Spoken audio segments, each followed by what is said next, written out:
Good morning, and thank you for joining me on the Path to Liberty. I'm Michael Bolden with the 10th Amendment Center, and this is the show for Monday, April 3rd, 2023. And today I've actually got a little bit of positive news, which doesn't happen real often, so we try to grasp onto that. This is another nullification win by the states, this time in response to a major financial system plan to distinguish and track gun purchase, ammunition, firearm accessories through something called a merchant category code, MCC. And would you be surprised to learn, and I know I wasn't, that the IRS has their dirty fingers all over this as well. Anyway, state-level plans have stopped this plan. State-level laws and even proposals that haven't passed have stopped this plan dead in its tracks, at least for now. It's on pause, so it's definitely not time to let up. Now, if you think about it, government often puts pressure on businesses to do stuff for them. For example, the IRS. Let's go right to the IRS. Here's that Form W-4 that probably many of you are pretty familiar with. The government can't easily or logistically or politically get away with doing all the stuff it wants to do for tax collection and revenue, and we'll just call it theft collection. And through this W-4 form, businesses are effectively collection and reporting agents for the IRS. So we shouldn't be surprised when we see things set up by the IRS expanded into other areas, even gun control, for example. Here's Andrew Ross Sorkin in the New York Times back in 2018 in a New York Times column. He proposed something similar to this type of thing, getting businesses to do the dirty work of supporters of the monster state for gun control. And here's how he put it. Here's an idea. What if the finance industry, credit card companies like Visa, MasterCard, and American Express, credit card processors like First Data, and banks like JP Morgan Chase and Wells Fargo were to effectively set new rules for the sales of guns in America? Collectively, collectively, they have more leverage over the gun industry than any lawmaker, and it wouldn't be hard for them to make a stand. Now, he called for a total ban on certain types of purchases through the financial system, using the centralized Federal Reserve controlled financial system, banking system, as a first step, a total ban on what he, of course, calls assault weapons. We don't like using that term, but you know what I'm getting at. But the real first step was actually political pressure to set up the system to make this happen through something, as I mentioned at the beginning, called a merchant category code. And here from an article by CNBC, they say a merchant category code, typically referred to as an MCC, is a 4-digit number used by credit card companies to classify different types of businesses and identify the types or goods or services that a company sells. If you've ever had a merchant account, whether it's through a small or a large processor, you're probably familiar with this type of thing. Now, here's the interesting part. Well, it's all pretty interesting to me. They were first mandated by the IRS in 2004. First of all, the IRS shouldn't exist. And the fact that it does, and it starts giving rules to do stuff to businesses, again, we shouldn't be surprised that that sets up a precedent, a tool, a wedge for them to use this against us. And of course, it was just an innocuous thing. The IRS mandated these codes so they can determine, who's supposed to report this and that, and blah.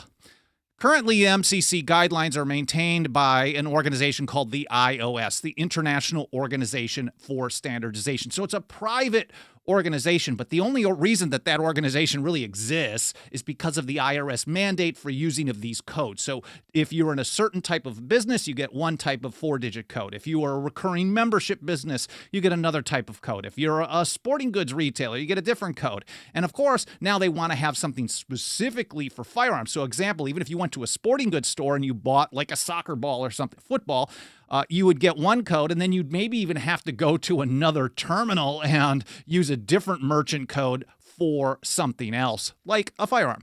Priscilla Sims Brown, this is over back to CNBC, president and CEO of a bank called Amalgamated Bank, told Andrew Ross Sorkin, now working for CNBC, at the Evolve Global Summit that the banking and financial industry can and should use these codes to track gun purchases in order to help prevent acts of gun violence. Of course, they want to sell it to us as safety, but we know that fear is the foundation of most governments. Now, these codes, again, they can be used to categories. They can be used to block certain types of transaction. In our own credit card processing here, I've got, the important details locked out there. We sometimes get credit cards decline. People who join us as a monthly member for as little as $2 a month, 10thamendmentcenter.com/members, I should mention that. Sometimes we get a response like this: payment attempted with MasterCard. The bank returned the decline code, transaction not allowed. So we send an email notification. It automatically sends a notification to the member and supporter, lets them know. And a lot of times we'll get feedback saying like, oh, I just used that same card at the gas station down the street. No problem. It's because for some reason our business or our business code has been blocked, and they have to make a specific call and say, let's do this. Now, one of the most notorious ones for us on this specific thing is Discover cards. Now, we love taking the payment of whatever's easiest for you to use. We don't like any of these centralized systems, but of course we need to generate income, so we're going to continue doing business. But Discover will oftentimes have someone who's been a member with us for a year or longer, multiple years, then all of a sudden it'll say transaction not allowed or transaction type not authorized. And it'll require the cardholder to call Discover and say, no, I want this one to go through. So they create more and more friction, and the more friction there is, the less likely. Now, I don't know if this is a nefarious attack on us. I'm assuming it is not. But these tools are in place. And if it isn't, it doesn't take a creative person to think how they might use it. Like, for example,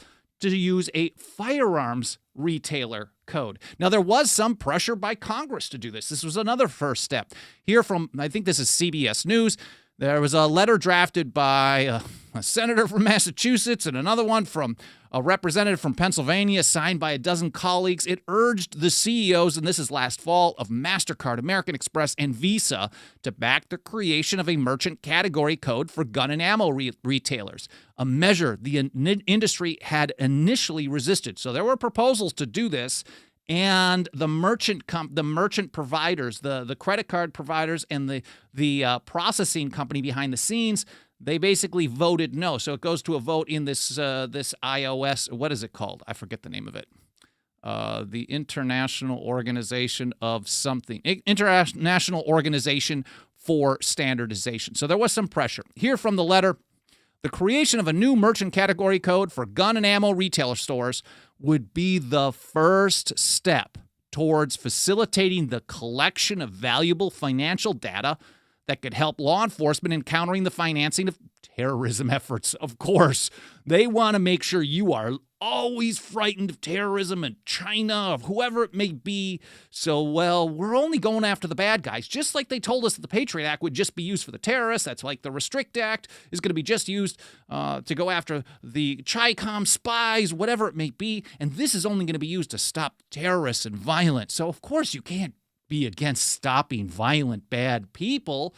But of course, we know that when you give them the power to do something good, and they have the power to do more than that, they will always do more than that. And this gives them the power to track and categories and create profiles, etc. And if we think about a social credit score type of thing, I know a lot of people are concerned about how they can use this in a central bank digital currency, but they can use this now, at least for electronic payments through credit cards. They already can do this. And they do this with a number of businesses that get booted for doing the wrong things. New York-based Amalgamated Bank launched the effort. This is back to CBS. The effort to create a code to track firearms and ammo sales in July 2021. What is this Amalgamated Bank? I had never heard of it until I started following this particular issue. And this is how they put it on their Twitter account. We are America's socially responsible bank, supporting our partners in building a more just and sustainable world. Member FDIC. Well, what a surprise. So over at NPR, they say gun control advocates. So they got this after some pushing. The industry rejected it. The lawmakers got on board, and within weeks of getting letters from these senators and representatives, within weeks, all of a sudden they voted to say, we'll do this. Kind of like social media censorship, too. You get enough pressure from the people in power, and they're just going to try to do it. So here over at NPR, they're reporting last September about how these merchant codes are going to come into play. They officially approve them. So gun control advocates, of course, gun control advocates are the #1 supporters. They're the only ones who support this kind of garbage. Gun control advocates are cheering a new change in the credit card industry that they could say could help prevent gun violence. This week, this is September 15th, 2022. This week, credit card companies Visa, MasterCard, and American Express all said they would adopt the new code to categorize sales at gun shops, a move that advocates say will make it easier to flag suspicious gun sales. Well, of course it will. And of course, what is considered a suspicious gun sale will expand over time to pretty much anything and everything if you let them get away with it. And here's how they put it. Today's announcement is a critical first step. First step towards giving banks and credit card companies the tools they need. Now, this is coming from the hardcore progressive left. They love the banks now. They're like, remember when they used to be anti-banker? And now they love the banks as long as they can get gun control from the banks. Today's announcement is a critical first step towards giving banks and credit card companies the tools they need to recognize dangerous firearm purchasing trends. Now, this is a quote from Everytown for Gun Safety, and we know that they think all gun purchases are dangerous firearm purchasing trends. So don't fall for this kind. I know you guys aren't going to fall for it, but maybe someone new stumbles across this. Don't fall for the idea that this is going to stay limited, just like the Patriot Act was going to stay limited to just for the terrorists. Of course, they say this is for a domestic extremist building up an arsenal and report them to law enforcement. So they want a partnership between the financial system and, of course, between the financial system and the gun control enforcers. And then here over at, this is an interesting report from, this is Free Range American. I had not seen this website before. Maybe some of you guys are familiar with it. And they make the obvious statement. Of course, if they're going to use the electronic transaction method to block people out or to track and trace people, there's ways around it. But it certainly is not okay still. They say while brick and mortar stores will be able to accept cash payments or personal checks instead of plastic, a practice some gun owners are advocating for immediately online, neither are valid options for online retailers that mostly rely on credit cards and debit cards for processing sales transactions. It is unclear how this new measure will affect them. Well, it will affect them a great deal. I mean, maybe they'll just continue doing business, but there will be tracking lists available. Now, we're told over and over that it doesn't provide the detail needed to really do the gun control that some people want it to do. But the fact that the infrastructure is being built, they will be able to expand it. It started with the IRS, of course, innocuously telling us that we have to have merchant codes to make it easier for filing. Now a merchant code gets developed to make it easier to figure out who's getting a gun. And maybe over time, they'll have subcategories. They'll say which type of gun and etc. Watchdogs, they say, this is over at Free Range American. Watchdogs are concerned the banking industry has been recruited by the feds to use the coded transactions to create and maintain a database of gun owners that can be accessed by the government. Absolutely. And even if the government isn't making a deal with the merchant providers, the credit card companies, the credit card processing companies, through Section 702, they're accessing basically everything. I mean, the NSA can pick up whatever they want. And if there's a list at a private corporation of who's buying what, the feds can get it if they want it. And maybe they don't right now because of political ramifications in some situations. Someone may want to use that in the future, and we shouldn't be surprised if they do. Anyways, indeed, they go on, it has been publicly stated that the purpose of the new code is to track suspicious activity related to firearms and mass shootings. Well. Now, the first credit card processor from JD to Seal over at Reason to announce their official plans was actually Discover. This thing got past American Express, Visa, MasterCard last fall, and just earlier in March, it was announced by Discover that they had put down an official date. Now, like I mentioned earlier, we have the most issues with transaction not allowed by Discover, so maybe they're just kind of building their infrastructure on this. And here's the quote from an article or a report on this. Discover Financial Services, a provider of credit cards, told Reuters it will allow its network to track purchases at gun retailers come April. So now, making it the first among its peers to publicly give a date for moving ahead with the initiative, which is aimed at helping authorities probe gun-related crimes. Now, in response to this, a number of states have been considering and even passing something called a Second Amendment Financial Privacy Act. I'm not seeing a lot of reporting on this. We are trying to cover it as much as possible. I'm not a huge fan of the name, but the impact is pretty solid. And before getting to that, I do want to mention that all the reports that I'm citing here, all the articles that I'm going to cite going forward, just so you can read and learn more in context and you can reference them later. I publish a blog post for every episode about 1 to 2 hours after the live stream is done. And there you're going to find a show links section where I'm including all these things that I'm mentioning in this episode. That's 10thamendmentcenter.com/path to liberty. It's all spelled out.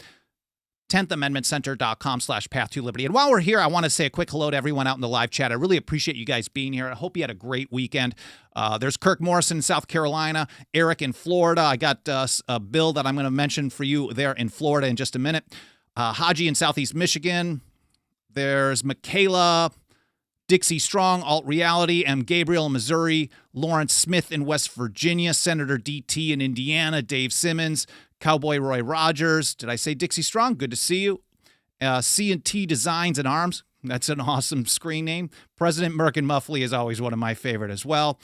Kirk says, I just pay in cash. Of course, not that we want to support fiat crap USD, but if you are thinking about a privacy of a transaction, and if you're able to make a purchase that has nothing to do with a Form 4473, which shouldn't exist either, that's even better.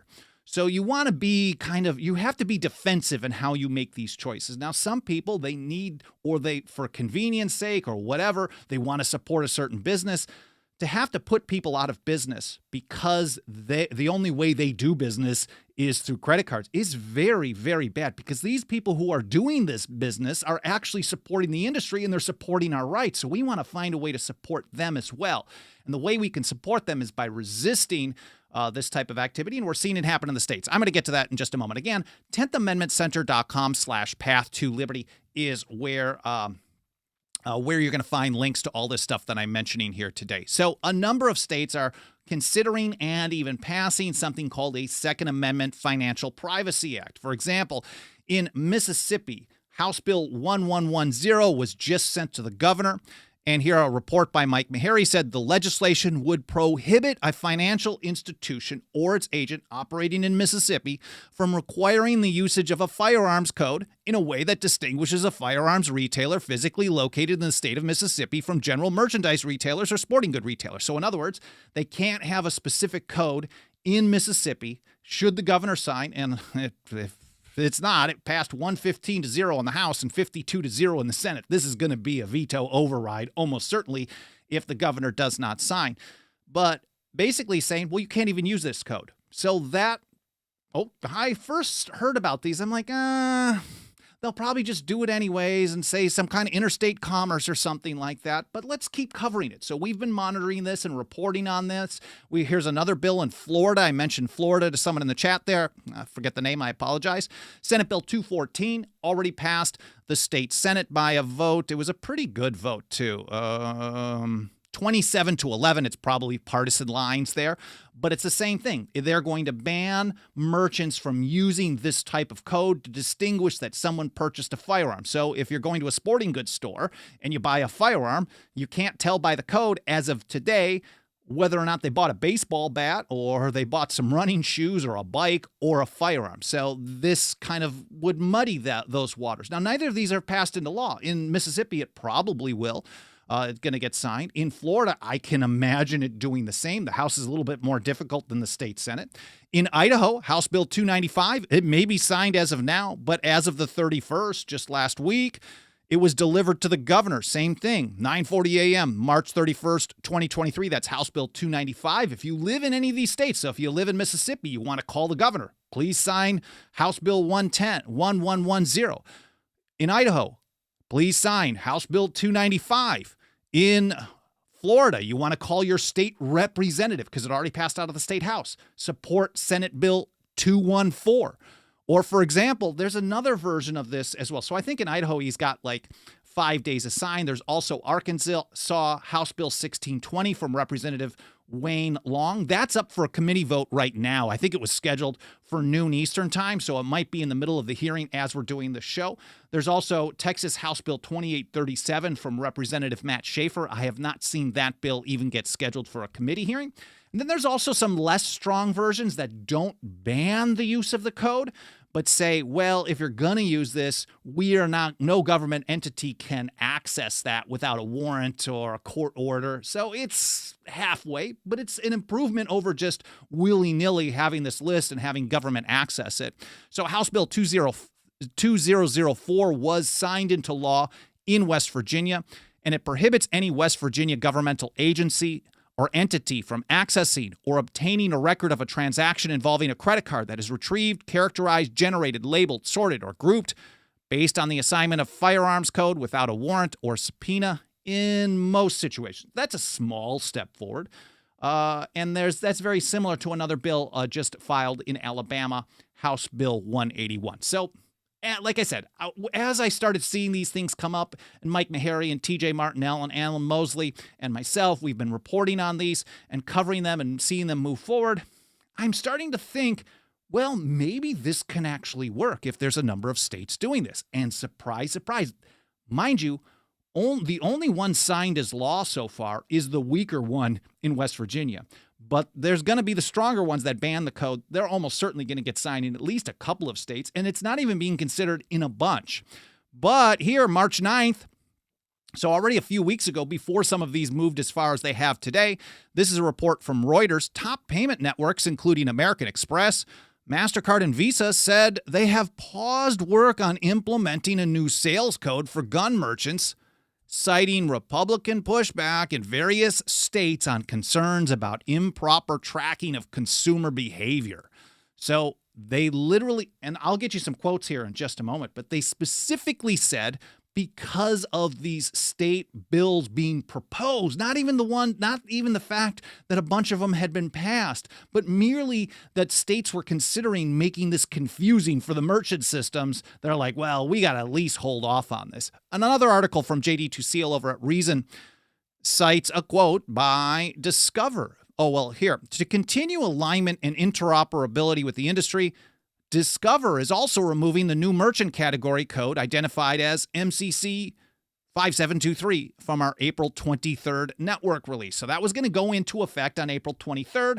A bunch of states consider legislation to say, well, we're not even going to let you use this. So they immediately folded. Now, this is not normally how quickly this type of response happens, especially when you're dealing with government. Maybe it's a little bit easier to push back on corporations than it is on the people with the guns. And maybe that's what we're getting at here. So Discover was also going to do this, and they announced just in the last couple of weeks that they were going to back off. Again, it's a pause. Here's a quote as well, also from Bloomberg. There are, not the gun Bloomberg, but the financial kind of political reporting Bloomberg. There are bills advancing in several states related to the use of this new code. If passed, the result will be an inconsistency in how this ISO standard could be applied by merchants, issuers, acquirers, and networks. A spokesman for, I think this is for Visa. No, that's for MasterCard. A spokesman for MasterCard said, just because there's bills pending that will make this difficult for us to implement this on a uniform way, we're just going to back off. It's for that reason we have decided to pause work on the implementation of the firearms-specific MCC. Now, this is clearly a win by the states in my mind. And it didn't even take that much. It literally just took moving some legislation forward in one or two chambers in a number of states. Now, certainly once a few get signed into law, that could help seal the deal. But it is a win. But they're just pausing, and they keep saying they're pausing. So you got to keep pushing forward. And of course, that reminds me of Samuel Adams all the time, who said, instead of sitting down satisfied with the efforts we have already made, which is the wish of our enemies, the necessity of the times more than ever calls for our utmost circumspection, deliberation, fortitude, and perseverance. And this is the kind of message, this is the type of motivational message that we try to get out to more people. This is the kind of strategy that we try to reach and teach to more and more people every single day. And nothing helps us get that job done every single day more than the financial faith and support of our members. I mentioned earlier in the show, so I don't want to belabor the point. If you do have a couple of extra bucks of that dirty government fiat laying around, throw it our way. I know they are making it very difficult by destroying the purchasing power of the fiat US dollar. But if you got a couple of bucks you want to throw our way, it helps out a great deal. When a lot of people do that, we do more than anyone to make a couple of dollars go a long way standing for the Constitution and liberty. You can join us over at 10thAmendmentCenter.com/members. We also have annual, lifetime, 5-year options. You can do it without you can donate without a membership, all kinds of options. And I really appreciate your support. So I want to say thank you to a handful of people who have joined us lately. And I'm never mentioning everybody, so I apologize for missing anybody, but I'm very grateful for all of you. There's Michael in Arizona, Thomas in Texas, Rebecca in Nevada, Elizabeth in New York, Jason in Texas, and Raymond in Montana. Thank you for your support. I just can't say thank you enough. It amazes me. When I first started this organization, I registered the domain name back in 2006. I never even dreamed that people would take some of their hard-earned money and put it behind work that I'm doing like this. So I'm just eternally grateful. Anyways, I want to say, see if there's any comments or questions that I can get back to here in the chat. Haji says, Discover betraying their customers. Of course, all of these centralized banking systems, they're still private institutions. But they certainly, if you look at Amalgamated Bank, for example, look through their Twitter feed. I'm not even going to link to it, but it's definitely opposite of much of what we stand for. Maybe they find a few things. Kirk Morrison says, I do mostly private purchases and trades. And of course, that's the way to go. That really is the way to go. You want to keep it out of their knowledge, out of their system, but that's not easy for most people. And in some states, it's virtually impossible. Seeing what else.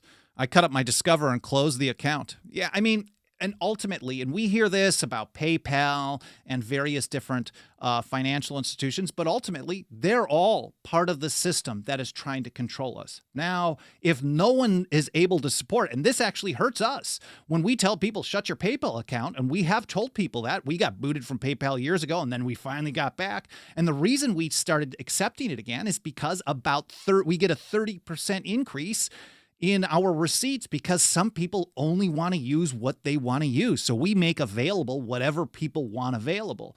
Now, if we had a way to accept gold and silver online, that would be my number one. I would try to push that much more. But if you cut off all the funding minus cash, well, that can help in your personal privacy, but in the organizations that need the support, it makes it much more difficult for them to get the funding needed to continue surviving. And I think the supporters of the monster state love it like this. They like creating a scenario for you where when you protect yourself, there's no way to support the people that are standing up against them as well. And they like dividing us. And that's partly why I'm wearing this Benjamin Franklin design Join or Die t-shirt. Anyways, I think it's an important message that we always have to kind of find ways to band together. Now, we can't do it constantly, but certainly we have to find ways to build on these small wins. Anyways, I'll take a look over in the live chat a little bit more later today. I read through all the comments. I don't get a chance to respond to too many of them. I also read through them in the archive, so smashing the like button, leaving comments, reviews on the podcast platforms, sharing links, all those things help us reach more people, primarily by triggering the algorithm of the mainstream platforms. So I appreciate that. Don't forget our membership program, and 10thAmendmentCenter.com/path to liberty is where I will publish the show links and all the other platforms you can find the show on. Again, 10thAmendmentCenter.com/path to liberty. Again, I really appreciate you being here. I hope this was interesting. I hope you're pumped about the good news. It's small wins, but we have to keep building on this. I hope you enjoyed the episode. Hope your Monday is off to a good start, and I hope to see you next time here on the Path to Liberty.